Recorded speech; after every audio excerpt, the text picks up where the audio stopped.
Hello, my name is Ed Frawley, and of course I own Leerburg. My wife and I own Leerburg.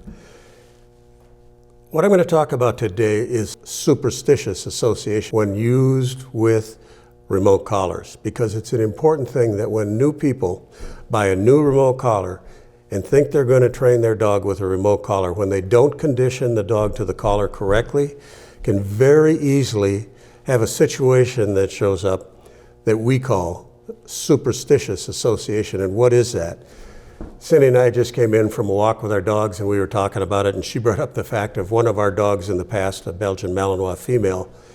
When she was conditioning the dog to the collar, she made a mistake, and it happened so quickly that it had a lifelong effect on this dog.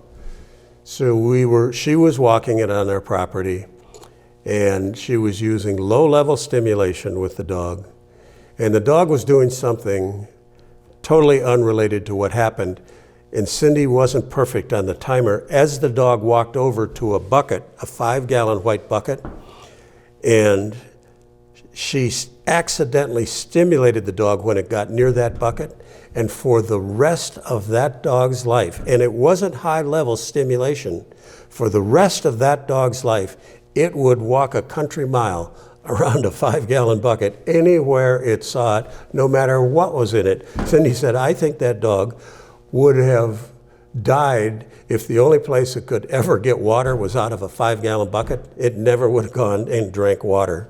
So this is a serious thing. People that get these remote collars, and I'm a big fan of a remote collar, but I'm a fan of conditioning the dog at the right time, using it the right way, and using it at a level that's tailored to the specific dog. And it's not buy a remote collar, I'm going to teach my dog to come, Fido, come. The thing you might train your dog to do is turn around and run as fast as it can run the other way. But Superstitious Association, in the backyard, for example, you have a nice little patch of rose bushes and you think you're going to stop your dog from pissing on the rose bush.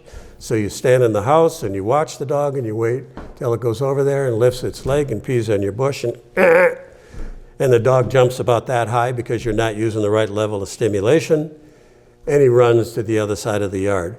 Will he ever go near that bush again? Probably not, but he's going to pee over there because they don't generalize this Superstitious Association with other things, other than if they're buckets. Then they pretty well generalize. They don't want a bucket to be anywhere near a bucket.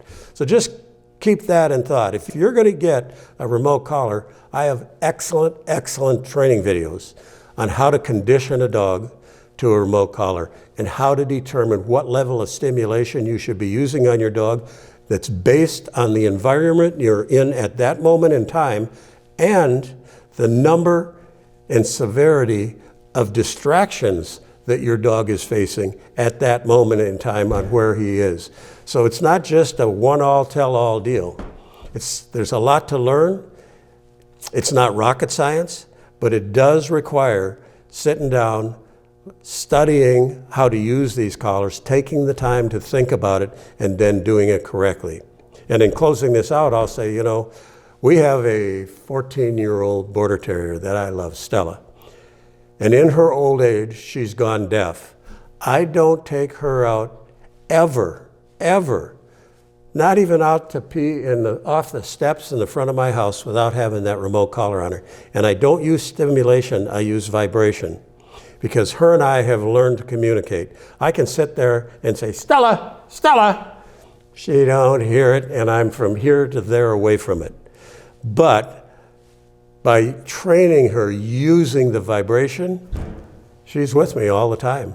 If I'm out for a walk on our property, and we have 45 acres, and we have our horses and this and that, and if she gets sidestepped by a gopher hole or something, and I'm 50 yards in front of her, I just buzz her, and she looks up, and boom, she comes running. She doesn't act like she's being corrected for the gopher hole. She just acts like, oh, okay, I'm coming.